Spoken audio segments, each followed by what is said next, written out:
Hare Krishna, devotos, mis reverencias, toda la gloria de Srila Prabhupada. Bueno, muchas gracias a todos ustedes ya por estar del otro lado. Gracias también a los administradores de ISKCON Buenos Aires que me están dando esta posibilidad. En particular quisiera agradecer a Sriman Chitrak Prabhu, que siempre tiene la amabilidad de invitarme y poder formar parte de este gran emprendimiento que está haciendo ISKCON Buenos Aires, de leer, estudiar todos los días el Bhagavad Gita tal como es por su divina gracia hace Bhaktivedanta Swami Srila Prabhupada. Me presento para aquellos que no me conocen, mi nombre es Arjuna Sakadas, yo soy discípulo de su santidad Hridayananda Das Goswami y soy un integrante del colectivo cultural Hare Krishna Mar del Plata, soy un devoto de aquí de la ciudad del Mar del Plata, aquí tenemos un pequeño proyecto de comunicación y difusión de la cultura del Bhakti Yoga. Así que bueno, quiero agradecer siempre a los devotos de Capital Federal que bueno, muy amablemente me invitan también para estar junto a ellos y junto a todos los devotos del Yatra Nacional en este estudio colectivo que estamos haciendo del Bhagavad Gita. Ustedes ya saben, todos los días hay clases aquí en este foro, luego todos los videos quedan en este perfil de Facebook y también les recomiendo un canal en YouTube llamado Comunidad Vaishnava. Todo el material que reúne la gente de ISKCON Buenos Aires, luego también se sube a un canal de YouTube llamado Comunidad Vaishnava, recomiendo también ese canal, hay mucha buena información, mucho buen material ahí para que ustedes puedan ver, aprovechen, quizás ahora estamos con un poquito más de tiempo disponible, es una excelente oportunidad para ponernos al día con la educación espiritual. Así que comunidad Vaishnava en YouTube también pueden chequear toda la información y todo el material en castellano, todo el material espiritual en castellano que tienen allí. Gracias Claudio, que ya está del otro lado. Hare Krishna Claudio. Saludos también a Laura, bueno, a todos los que están ya conectados a través del perfil de ISKCON Buenos Aires. Aprovechando los comentarios, si alguien quiere dejar luego alguna opinión, algún comentario, alguna sugerencia, simplemente si quiere comentar algo, decir algo, aprovechen en el tablero que tienen esta opción de los comentarios. Yo cada tanto voy a ir chequeando los comentarios por si surge alguna pregunta o si en algún momento de la charla del día de hoy tenemos que detenernos para comentar alguna cosa en particular. Espero estar saliendo bien, que el volumen se escuche bien y si ustedes me lo permiten, vamos a comenzar el día de hoy. Ya saben, venimos con una seguidilla de estudio del Bhagavad Gita y el día de hoy nos vamos a detener en el 236 del Bhagavad Gita, o sea, vamos a ir al segundo capítulo, el resumen del contenido del Gita, al texto número 36 de ese capítulo. Vamos a leer el capítulo, vamos a contextualizar un poco, perdón, voy a leer el verso, ¿sí? Voy a leer el verso, voy a contextualizar un poco el verso y luego, en base al comentario, al significado de su divina gracia, hace Bhaktivedanta Swami Srila Prabhupada, vamos a decir unas palabras para ampliar. Y en ese momento, si ustedes quieren, tienen la oportunidad de dejar sus comentarios, sus opiniones, sus consultas, sus dudas, etcétera, etcétera, ¿sí? Así que bueno, antes de introducirnos en la lectura del Bhagavad Gita, vamos a hacer una invocación, todos ustedes pueden hacer la invocación junto conmigo, y luego vamos a ir al sánscrito, a la traducción y al significado de su divina gracia. Om Namo Bhagavate Vasudevaya. Om Namo Bhagavate Vasudevaya. Om Namo Bhagavate Vasudevaya. Muy bien, hicimos entonces ya la introducción, el mantra de introducción, de invocación para la lectura del Bhagavad Gita tal como es. Saludo a Eduardo, Eduardo también se suma, devotos de El Salvador. Bueno, Hare Krishna Eduardo, muchas gracias por estar escuchando el día de hoy. Como dije entonces, nos toca hoy el 236. Estamos en el segundo capítulo, resumen del contenido de Gita. En el verso número 36 voy a leer primero el sánscrito, luego la traducción y por último el significado de su divina gracia hace Bhaktivedanta Swami Srila Prabhupada. Luego vamos a charlar un poquito y vamos a ampliar el contexto, sobre todo, que tiene que ver con este verso y su contenido. Entonces leemos el sánscrito, dice lo siguiente. Avakya balamscha bahum vadishyanti tabahita nindantas tava samartayam tato dukataram nukim. Hay entonces el verso en sánscrito cuya traducción al castellano dice lo siguiente. Tus enemigos se referirán a ti con muchas palabras ásperas y desdeñarán tu habilidad. ¿Qué podría ser más doloroso para ti? Leo una vez más la traducción, dice lo siguiente. Tus enemigos se referirán a ti con muchas palabras ásperas y desdeñarán tu habilidad. ¿Qué podría ser más doloroso para ti? Significado dado por su divina gracia A.C. Bhaktivedanta Swami Srila Prabhupada. El señor Krishna se asombró al principio por el inesperado gesto de compasión de Arjuna y describió esta compasión como propia de los no arios. Ahora ya ha demostrado de muchas maneras la validez de sus declaraciones en contra de la supuesta compasión de Arjuna. Es un comentario muy breve de su divina gracia, así que aprovechamos, lo leemos una vez más. El señor Krishna se asombró al principio por el inesperado gesto de compasión de Arjuna y describió esa compasión como propia de los no arios. Ahora ya ha demostrado de muchas maneras la validez de sus declaraciones en contra de la supuesta compasión de Arjuna. Entonces ahí tenemos el verso del día de hoy, básicamente todo lo que hay. Como dijimos, es un verso muy corto, tiene un significado muy breve, y para poder entenderlo o trabajarlo un poquito, si ustedes me permiten, vamos a empezar a contextualizar, o sea, vamos a ver dónde está situado este verso, en qué contexto, en qué momento del diálogo entre Krishna y Arjuna, y eso nos va a ayudar un poquito a profundizar, a ir más íntimamente adentro de lo que es el versículo del día de hoy. Este segundo capítulo, este capítulo resumen del contenido del Gita, es justamente eso. Durante la extensión de este capítulo vamos a ver planteados los temas principales que luego se van a ir profundizando a lo largo de la obra.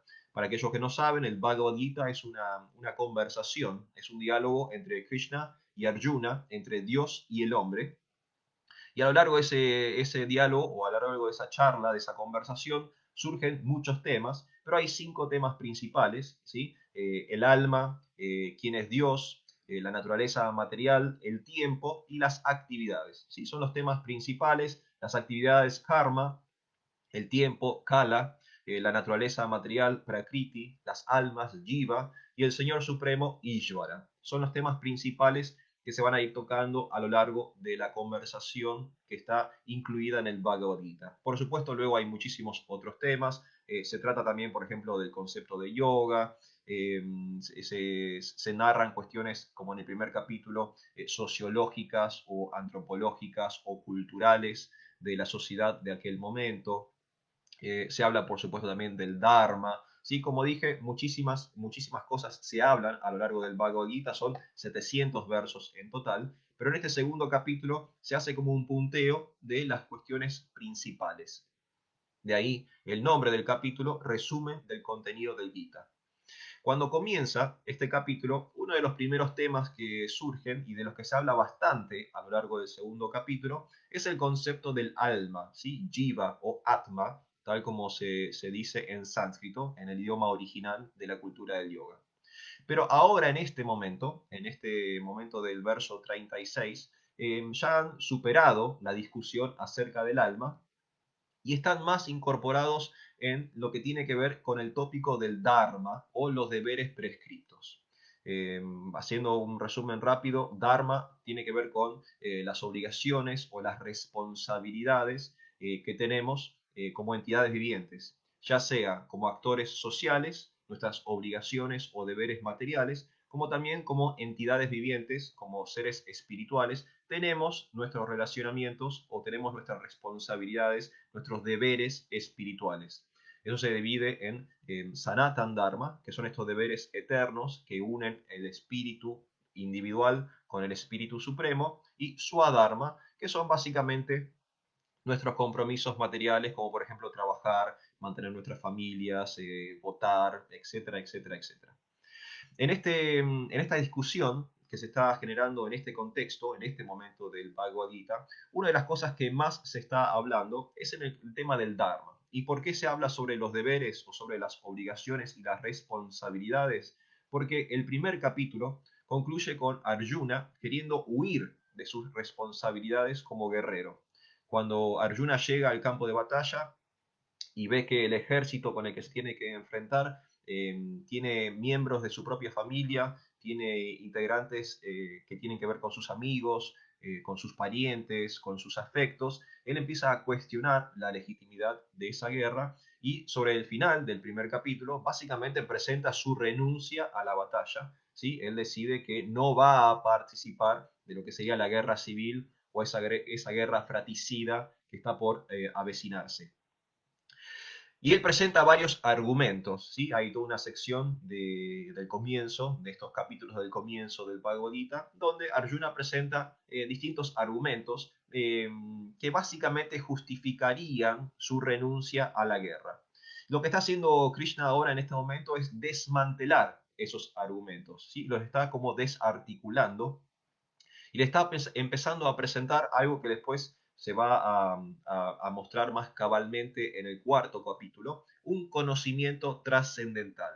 ¿Sí? Le está hablando acerca de la cuestión del Dharma, porque le quiere explicar Krishna a Arjuna cuáles son sus verdaderas responsabilidades y cuáles son las consecuencias de él huir de la guerra. ¿Cuáles serían las consecuencias de si él huye de esa batalla? Le quiere demostrar o le quiere explicar Krishna las diferencias entre Dharma, o hacer lo correcto, lo virtuoso, y Adharma, o aquello que generaría algún tipo de efecto negativo porque estaría Arjuna incumpliendo con algunos de sus deberes. Como dijimos, Arjuna era un guerrero, es razón por la cual está en el campo de batalla. Eso en la cultura védica o en el contexto sociológico del Bhagavad Gita se denomina Kshatriya. Arjuna era una persona que estaba entrenada para la guerra, era un soldado profesional, era un guerrero, y su deber era justamente proteger al pueblo, luchar contra la injusticia. Y el hecho de que él quisiera salirse de esa situación iba a incurrir en un gran adharma, en un gran rompimiento de sus obligaciones éticas y morales, en un gran rompimiento de su compromiso con el pueblo. Y Krishna le quiere hacer ver todas estas cuestiones, de que para él en realidad lo mejor es no abandonar el campo de batalla, sino emprender la lucha y básicamente llevar a cabo sus responsabilidades, sus compromisos y sus deberes. Por eso, en el verso, si ustedes se fijan, están hablando, Krishna está diciendo que los enemigos se van a empezar a referir a él con palabras ásperas, que lo van a desdeñar en cuanto a su habilidad, que todo esto va a ser muy doloroso para él. Y en un verso anterior ya se ha hablado de que para los kshatriyas, para los soldados, para los guerreros, la peor ofensa es el deshonor, ¿sí? Caer en el deshonor. Entonces, de eso un poco se está hablando en este momento del Bhagavad Gita, como para contextualizar. Ya hemos pasado por la discusión o el debate acerca del alma, y ahora se empieza a debatir o a discutir acerca del Dharma, qué es correcto, qué es incorrecto, qué es virtuoso, qué no es virtuoso, qué es justo, qué es injusto, cuáles son los deberes, las obligaciones de cada uno, y qué pasa cuando esos deberes y esas obligaciones no se cumplen. En el caso de Arjuna, siendo él un kshatriya, siendo él un guerrero, siendo él un defensor, alguien que tenía que luchar por la justicia y por los derechos del pueblo, si él abandonaba su posición o si él abandonaba su compromiso y su deber, su responsabilidad, entonces la consecuencia inmediata iba a ser esto, el deshonor, el dolor, ¿sí? Las palabras ásperas, el desprecio, el menosprecio de los demás, etcétera, etcétera, etcétera. Entonces eso es para contextualizar un poquito, por eso Krishna dice en la traducción de este verso, tus enemigos se referirán a ti con muchas palabras ásperas y desdeñarán tu habilidad. ¿Qué podría ser más doloroso para ti? ¿Sí? Ese es el contexto de dónde nace este verso. Luego en el comentario, aunque es un comentario breve, hay algunas cosas interesantes y, en mi humilde opinión, cosas que hay que aclarar en el comentario, porque leyéndolo quizás uno pueda confundirse un poquito. Es un comentario, un significado breve, así que hoy aprovecho y lo leo una vez más. Dice, el señor Krishna se asombró al principio por el inesperado gesto de compasión de Arjuna y describió esa compasión como propia de los no arios. Ahora ya ha demostrado de muchas maneras la validez de sus declaraciones en contra de la supuesta compasión de Arjuna. Ese es el significado dado por su divina gracia a.C. Bhaktivedanta Swami Srila Prabhupada. Me gustaría hacer 3 aclaraciones en cuanto a ese significado que quizás nos ayuden un poquito a ir profundizando lo que tiene que ver con este verso.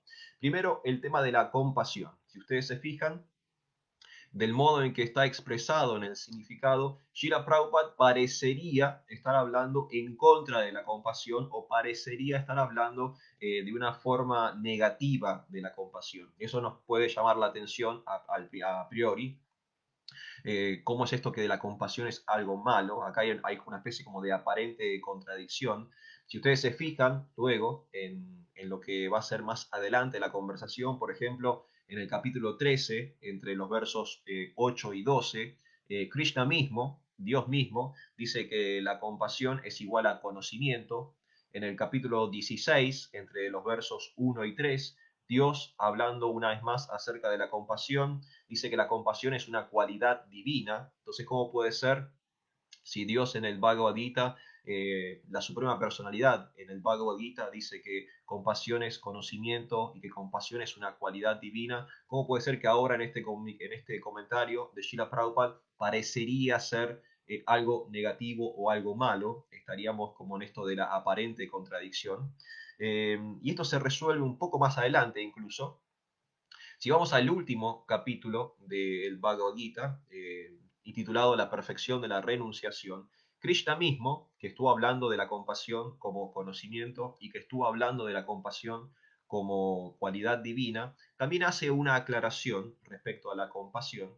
Y él explica que a pesar de ser un principio divino, a pesar de ser un valor espiritual, en su manifestación en el mundo material puede estar teñido de una de las 3 gunas, ¿sí? Para aquellos que no tienen muy conocido este término, guna se refiere a una de las energías o una de las modalidades del mundo material.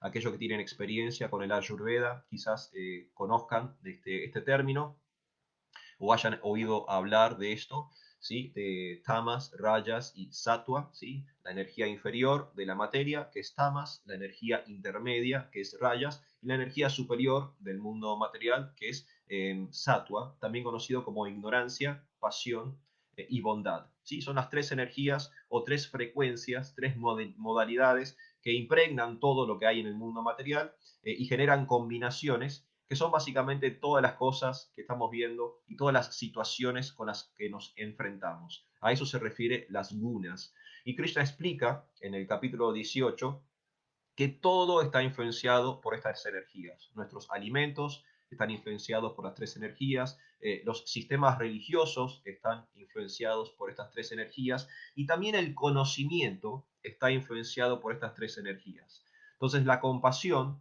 que es un tipo de conocimiento, puede estar en el contexto material influenciado, impregnado por algún tipo de guna, por algunas de las modalidades del mundo material.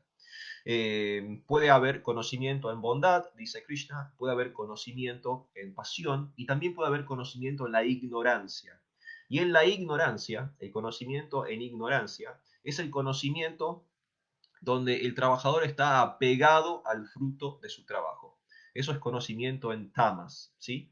Es un conocimiento, pero influenciado, impregnado de materialismo. No es un conocimiento trascendental, como se va a hablar en el capítulo número 4. Entonces, en esta aparente contradicción, acá estamos llegando a un tipo de resolución, y es que hay compasión que puede ser divina, hay un tipo de compasión que puede ser espiritual, pero hay otro tipo de compasión que puede estar condicionada, puede estar teñida, puede estar limitada por cuestiones de la materia, de materialismo, ¿sí? De sentimentalismo, de una perspectiva o un enfoque no espiritual. Y es eso lo que comenta Srila Prabhupada en su significado, y es eso lo que está desmantelando o desarticulando Krishna en el discurso de Arjuna. Arjuna, como dije, al cierre del primer capítulo, está presentando argumentos para no luchar. Parecen ser argumentos lógicos, muy buenos, pero en la medida que Krishna los va desarticulando, vamos dándonos cuenta que en realidad son argumentos simplemente basados en el concepto corporal de la vida, ¿sí? No son argumentos con peso espiritual. Por eso, en este momento, que Arjuna aún está un poco confundido, en este momento en que Arjuna aún tiene dudas respecto a la legitimidad de la guerra que se viene, tenemos esta compasión en la modalidad de la ignorancia. Por eso podríamos decir que es una compasión negativa, porque es una compasión altamente teñida de materialismo o de un sentido corporal de la existencia. Entonces esa es la primera aclaración que me parecía interesante para hacer, porque uno lee el significado de Prabhupada y uno dice, bueno, ¿cómo puede ser que la compasión sea mala? ¿No? Si es un principio espiritual, si es un valor trascendental, si es una cualidad divina, ¿cómo puede ser que no, en este caso no haya lugar para la compasión? Bueno, lo que tenemos que entender, que es un poco lo que Krishna nos ayuda a entender, y Srila Prabhupada también en el Bhagavad Gita, es que hay piedad en la ignorancia, hay compasión en la ignorancia, hay religiones en la ignorancia, ¿sí? Por más que sean palabras o conceptos o ideas que nos remitan a la trascendencia, asimismo pueden manifestarse en el mundo material de una forma incorrecta o de una forma teñida de este concepto corporal de la vida. Entonces, primera aclaración con respecto a lo que aparece en el comentario. Y la segunda aclaración, la segunda y la última, si ustedes me lo permiten, es el concepto de ario, ¿sí? Aparece la palabra ario en el significado de Srila Prabhupada, que va a aparecer varias veces en el Bhagavad Gita, y nosotros, como occidentales del siglo XXI, tenemos obviamente asociada la palabra ario con el partido nazi, con la ideología nacionalsocialista de Hitler, ¿sí? Y automáticamente se nos prenden todas las alarmas y se levantan todas las banderas rojas porque entendemos que el ario es algo malo, es un concepto que tiene que ver con la discriminación, con la intolerancia, con lo intransigente, con el nazismo, pero no es así en el contexto sociológico del Bhagavad Gita. Cuando hablamos de arios, Prabhupada en unos versos más adelante, perdón, más atrás, versos que ya hemos visto, en el 2.2 del Bhagavad Gita, Prabhupada hace una definición de qué significa ario en el contexto de la cultura del yoga, y él dice que ario es sinónimo de un hombre civilizado, ¿sí? Y en el versículo 2.2 del Bhagavad Gita, Prabhupada, en ese comentario, él aprovecha y hace esta definición. Dice que Ario es la persona que conoce el valor de la vida y que tiene una civilización basada en la comprensión espiritual. Ese es el verdadero significado de Ario según la cultura del yoga. Yo habitualmente tengo la oportunidad de dar talleres y cursos sobre filosofía del yoga y siempre recomiendo una herramienta de la filosofía para poder comprender mejor los conceptos que están en los textos del yoga, como por ejemplo el Bhagavad Gita, el Srimad Bhagavatam, en los Yoga Sutras, ¿sí? Que es una herramienta de la filosofía francesa llamada desconstruccionismo. ¿Sí? Hay una herramienta de la filosofía que se llama desconstruccionismo, es una herramienta que me parece muy interesante para aplicar a la cultura del yoga, porque muchos de los conceptos o muchas de las ideas que nos llegan desde Oriente están justamente teñidas de significados que no les son propias en origen.